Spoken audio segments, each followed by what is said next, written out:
진짜 시황 이야기를 좀 나눠볼까요? 시장의 속 이야기를 해석을 한번 해보도록 하겠습니다. 이분과 함께요. 유한타증권 금융센터 도곡본부장 김진 부장과 함께 하겠습니다. 부장님 어서 오세요.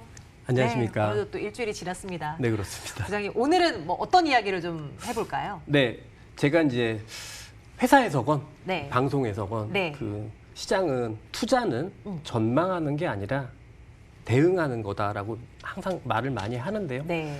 대응을 하기 위해서는 시장이 항상 저희한테 이야기를 해줍니다. 무슨 이야기를 해줘요, 계속. 네. 근데 그 이야기를 잘 읽어야 그거에 적정한 그런 대응들을 할 수 있을 텐데, 그래서 오늘 앵커님이랑 함께 전체 글로벌 시장이 네. 지금 우리한테 무슨 이야기를 하고 있는지, 오. 제 딴에는 어떻게 해석할 수 있는지에 대해서 같이 한번 이야기를 들어보려고 합니다. 오늘도 진짜 시황 이 코너를 통해서 한번 공부 한번 해보도록 하겠습니다. 저도 함께요, 당연히요. 이제 학생의 입장에서 한번 들어보도록 할게요. 그러면 글로벌 시장이 사실 생각해보면 오늘 새벽은 다 조금 이제 조정에 들어간 네네. 상황이지만 코로나로 인한 충격이 정말 몰아쳤던 그때 대비해서는 빠르게 이제 반등을 시도한 거였잖아요. 그렇죠. 엄청나게 반등을 했죠. 정리를 한번 해볼까요? 네네. 이제 뭐 각 지수부터 일단 한번 쭉 훑어보도록 하겠습니다. 이제 첫 번째 보실 게 이제 코스피인데요. 뭐 많이 보셨을 상태니까 그대로 말씀을 드리면 뭐 지수에 뭐 딱 눈으로 봐도 한 50% 정도는 회복을 한 것처럼 보여지고요. 그렇죠. 네, 그리고 아직까지는 이 회복한 상태가 끝났다라고 보기에는 어려운 수준의 흐름을 보여주고 있습니다. 다음은 S&P 500 지수입니다. S&P 500 지수도 마찬가지로 같이 이렇게 반등을 계속 쭉 하고 있고요. 네. 뭐 코스피와 그렇게 다르진 않습니다. 다음에 나스닥 지수 한번 볼까요?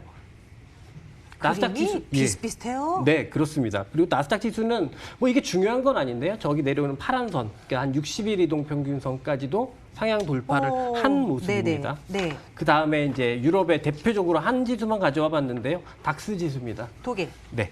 독일의 닥스 지수도 좀 완만하긴 하지만 이렇게 계속해서 반등을 하고 있습니다. 글로벌하게 거의 똑같죠. 그래서 뭐 시장에서 많은 분들이 뭐 총선 이후에 바뀔 거야 뭐 이렇게 얘기할 때 제가 무슨 얘기를 했냐면, 아니 글로벌하게 똑같이 움직이는데 글로벌 투자자들이 우리나라 총선을 바라보는 것도 아닌데 왜 우리나라 이벤트에 목숨을 거냐 이렇게 이야기를 한 적도 있었는데요.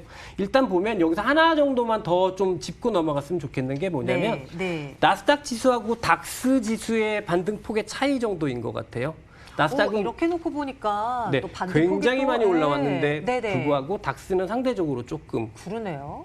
약한 흐름을 보여주고 있습니다. 네. 이런- 아니 똑같이 코로나19의 그 이제 심각도가 좀 커졌던 때는 미국이나 뭐 유럽이나 뭐 지역이나 뭐 비슷비슷했는데 네. 이런 이유는 왜 나타났다고 생각하세요? 이런 그러니까 이런 차이가? 현상을 가지고 뭐 여러 가지로 해석을 할 수 있을 겁니다. 근데 제 딴에는 어떤 해석이 좀 가능해 보이냐면 그 지수의 시총 구성을 한번 좀 봤으면 좋겠어요. 유럽 주요국 증시의 시총 구성은 대표적으로 금융, 자동차, 소재산업재의 비중이 되게 높습니다. 그렇다면 미국의 테크주라고 하는 나스닥 지수와 닥스 지수의 이런 차이는 뭐 이 국가의 펀더멘탈에 대한 차이일 수도 있겠지만 네네. 그보다는 네. 어떻게 보면 IT 섹터와 전통적인 시클리컬한 업종의 차이가 이 흐름을 발생했다. 만드는 게 아닌가 이렇게 생각을 해볼 수도 있을 것 같습니다. 좋아요. 이렇게 뭐 큰 그림을 한번 쫙 이제 훑어봤고 세계적으로 한번 쭉 한번 훑어보고 네, 있습니다. 이제 숲을 봤으니까 나무도 한번 들여다봐야 되잖아요. 이제 세부적으로 들어가면 뭔가 이제 막 많이 달라질 것 같거든요. 한번 점검을 해주신다면 어디로 네. 갈까요?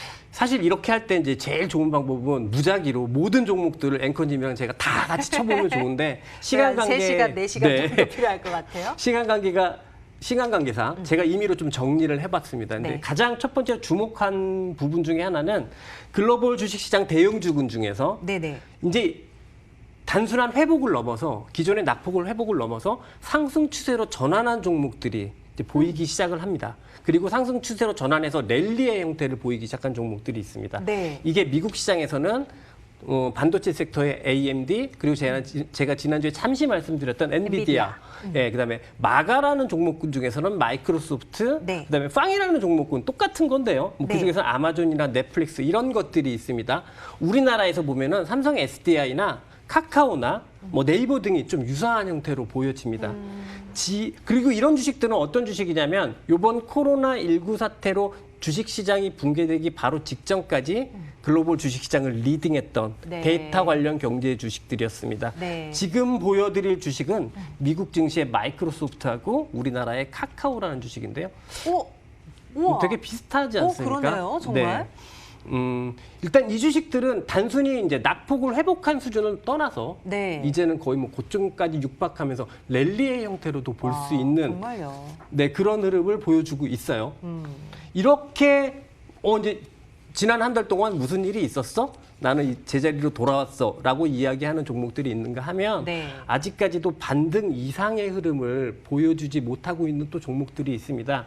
제가 정리를 해보자면 앞서 제가 닥스를 설명드렸을 때 말씀드렸던 것처럼 금융, 소재산업재, 네. 자동차와 같은 전통적 시클리컬한 업종들인데요. 네, 네. 지금 보실 거는 미국의 JP모건하고 네. 우리나라의 KB금융입니다. 되게 비슷하지 않습니까? 그러네요. 그러네요. 그리고 아까 살펴봤던 MS 카카오와 비교를 하면 그냥 이평선을 확 돌파한 것과 네, 이평선 네. 저 아래에 있는 것과 완전 예. 급격한 차이가 있네요. 네네. 그러면 이런 흐름들을 뭐 앞으로 어떻게 될까 이렇게 생각하지 말고 네네. 그럼 요게 이야기해 주는 게 뭘까 이렇게 생각을 해보면 네. 첫 번째는 기존 주도주군, 붕괴 직전의 주도주군 중에서 일부는 이미 상승으로 회복을 했다. 그러면 그거는 리세션 리스크가 작아진 거 아닐까? 라는 것까지 이야기할 수 있을 것 같고요. 두 번째는 전통적 시클리컬한 주식들이 이렇게 여전히 부진하다고 한다면 경기가 과연 V자로 회복하는 걸까? 네. 그건 아닐 것 아닐 것 같다. 같고, 예. 라고 해석해 볼 수 네. 있을 것 같습니다. 네네. 뭐 다양하게 이제 나라 지수에 대한 흐름도 쭉 훑어보고요. 또 우리가 눈여겨볼 만한 대표 종목들을 이제 몇몇 꼽아서 미국과 우리나라 기업들 이렇게 비교를 해서 함께 또 챙겨보고 있습니다. 앞으로 우리가 이제 전망 말고 대응의 이제 영역이다. 주식 투자라는 것은 라고 네네. 이제 강조를 해주고 계시겠지만 앞으로 우리가 또 닥칠 만한 변수도 조금 안다면 그래도 어느 정도의 예측은 조금이라도 가능하지 않을까 싶은데 그렇습니다. 어떤 걸 한번 생각해 볼까요? 제가 이제 주식하는 사람이 주가만 보고 주식시장만 보면 절반만 보는 거라고 생각을 해요. 앞서 말씀드렸듯이 주식시장은 여러 가지 측면에서 많은 이야기를 해주는데 네, 네. 이것들보다 더 큰 시장이 외환시장, 채권시장, 원자재 시장이 있거든요. 네. 거기서 주식시장이 이야기하는 거와 일맥상통하게 이야기를 하고 있는지 검증을 한번 해볼 필요가 있는데요. 어떤 시그널이 나오고 있는지 보겠습니다. 네, 첫 번째 미국 10년물 금리를 한번 네. 보시겠습니다. 금리 인하를 했고 양적 완화를 하고 있고 유동성을 크게 확대시키고 있기 때문에 당연히 하락한 상태입니다. 그런데 최근에 이제 시장이 V자로 반등을 하니까 경기도 V자로 반등을 하지 않을까라는 기대감이 존재할 텐데요. 지금 보시면 특별하게 단기적인 움직임은 나타나지 않고 있어요. 만약에 시장이 V자형 기대감을 가진다고 하면 여기선 금리도 반등할 가능성이 있습니다. 네, 근데 네. 주식시장은 크게 반등을 했고요. 하지만 금리는 10년물 금리는 아직까지 반등하지 않고 있는 상황이다. 이런 흐름이고요. 네. 두 번째는 달러 인덱스하고 우리나라 원달러를 한번 보겠습니다. 네. 달러 인덱스를 보시면 한 번에 급격한 왼쪽인데요. 한 번에 급격한 하락 그리고 한 번에 급격한 상승 이후에 지금은 폭이 줄어들어 있는 모습이고 안정적인 모습입니다. 단 중요한 건 방향성이 형성되어 있지는 않죠. 네, 네. 오른쪽에 있는 원달러도 사실은 급등 이후에 하락을 하고 안정을 찾은 모습이긴 합니다만 완만하게 보면 여전히 우상향의 흐름을 보여주고 있습니다. 그러네요. 사실상 주식시장의 가장 좋은 변수의 동향이라고 보면 원달러 같은 경우는 우하향해야 되거든요.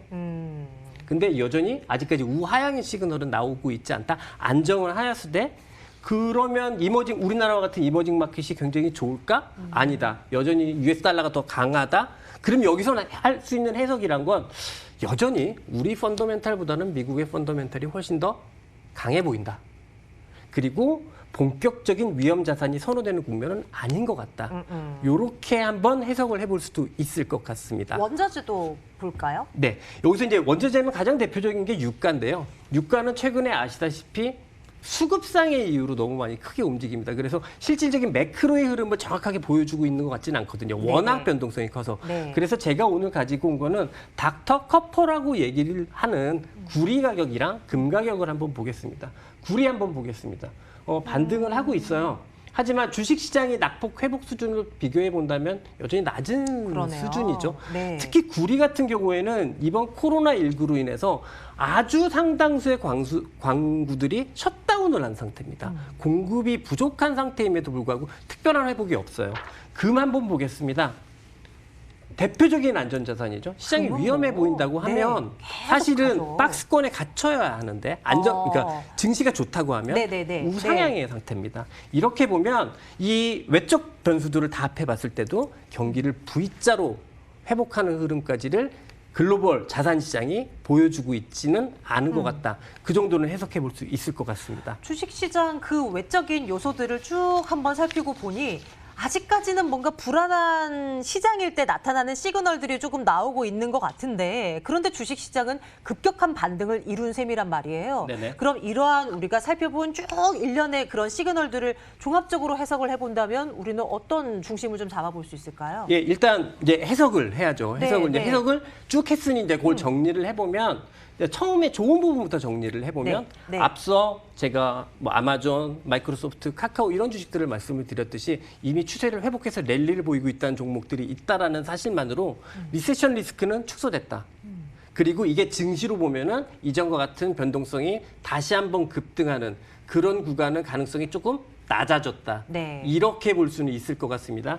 그 다음에 생각할 수 있는 거는 지금 가장 빠르게 회복한 게 바로 이전에 데이터 관련 주도주고 환율의 동향을 본다면 글로벌 주식시장에서 아쉽게도 여전히 우리나라보다는 미국이 우위에 있고 우위에 있는 섹터는 데이터 경제에 관련한 섹터. 그 주식들이 버블이건 하이밸류건 그거는 상관없이 여전히 네. 우위에 있다라고 볼 수 있을 것 같고요. 마지막으로는 막판 부분에 제가 계속해서 말씀드렸던 경기의 V자 회복을 암시하는 그런 동향은 나타나지는 아직 않고 있다. 이거 요렇게 딱 한 3가지 정도를 정리할 수 있지 않을까 싶어요. 네, 네. 그럼 이제 우리더러 저희에게 네. 어떻게 하시오라는 가이드라인을 주세요. 우리는 또 먹여줘야지 이렇게 또 하잖아요. 네, 그러니까 이런 해석을 했으면 당연히 이 해석에 맞는 전략이 있어야 네, 할 겁니다. 네. 그렇다고 하면 지금 생각할 수 있는 전략은 최소한의 것만 생각을 해보자라고 하면 지수는 높이 올라왔습니다. 근데 시장은 V자형 반등을 경기의 V자형 반등을 예고하고 있지는 않습니다. 그렇다고 하면 지금까지는 지난 한 달 동안은 지수 자체가 시장 자체가 낙폭이 컸기 때문에 기대 수익이 높았고 가격 메리트가 높았기 때문에 지수 게임을 할 수 있었다 친다면 지금은 지수 게임에서 종목 게임으로 옮겨가야 하지 않을까. 우리나라에서 코스닥이나 각종 테마주들이 상승하는 것도 같은 일맥상통한 흐름이라고 보여지고요. 전체적으로 보면 대형주군에서 보면 미국에 있는 데이터 관련 주식을 중심으로 이렇게 한번 봐보시면 그러면 좋지 않을까. 네. 지수 게임에서 종목 게임으로 옮겨가자. 이 말씀 드리겠습니다. 오늘의 핵심입니다. 자, 김진보 장과 함께했고요. 저희는 함께 인사드릴게요. 고맙습니다.